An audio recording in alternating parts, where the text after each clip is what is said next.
So it's another episode of Let's Chat Sales, and this one's a little bit different. This is us kind of riffing on the parallels between being a race car driver and being a founder.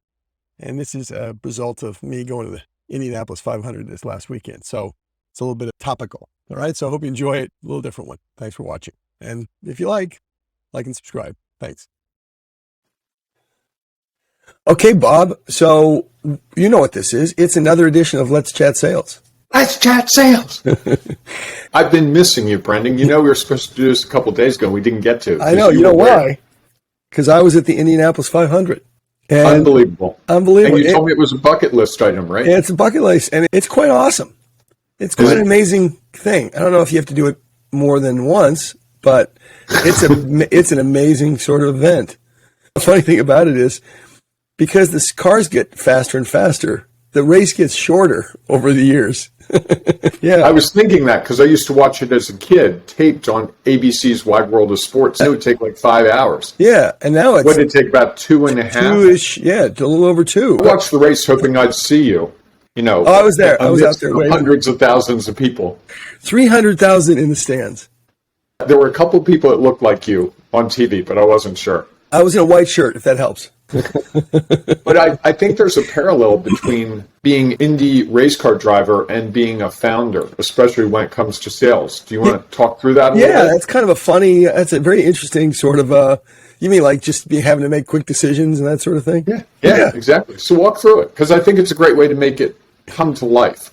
You certainly are as the race car driver and as the founder, you are the center of attention in a way. I mean, everything kind of pivots off of you as an individual. Right. So there's certainly that.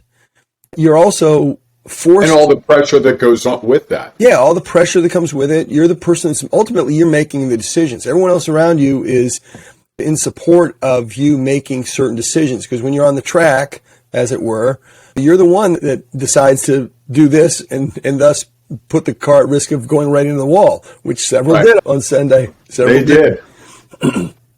So that's certainly one element of it. It's kind of an interesting way to look at it. The other is, at the same time, you're relying on so many other people around you. As the driver, as the founder, you're still dependent upon a lot of other people to do their jobs. And ultimately, you ought to be good at that thing. In the case of a race car driver, it's driving. In the case of a founder, it's leading the company. It's having the vision. It's being the face of the company.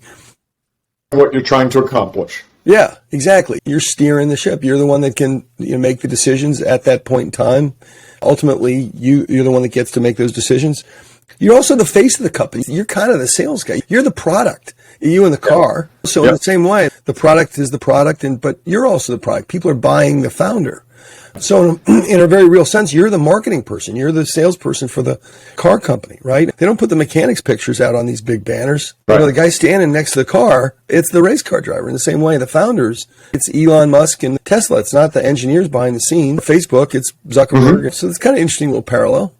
I think there's another avenue of it that strikes me, which is the idea that as a race car driver, you're making very quick decisions. I was watching the race on TV, and they kept talking about the wind speed was growing.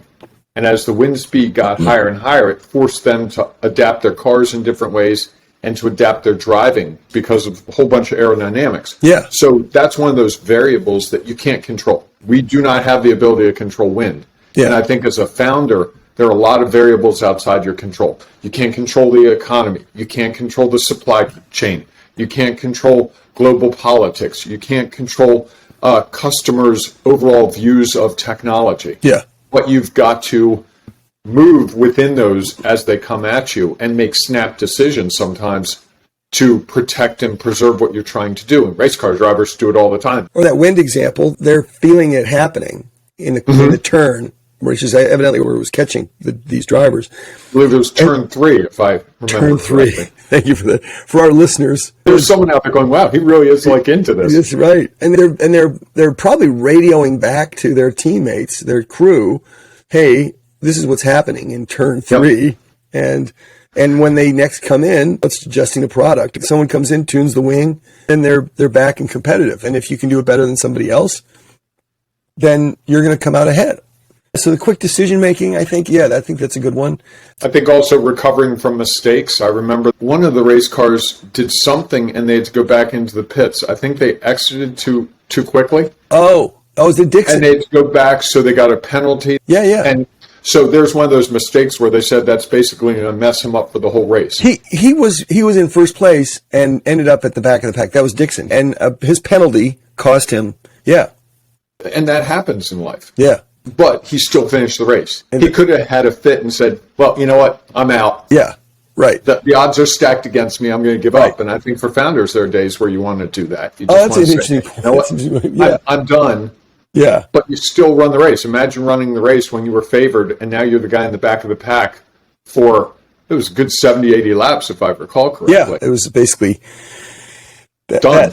Done. Yeah, but you still do it. You still keep driving, right? Because you've got an obligation to your investors, to your team, to your customers. You don't just give up in the same way. He didn't give up. That's a good way to think about it.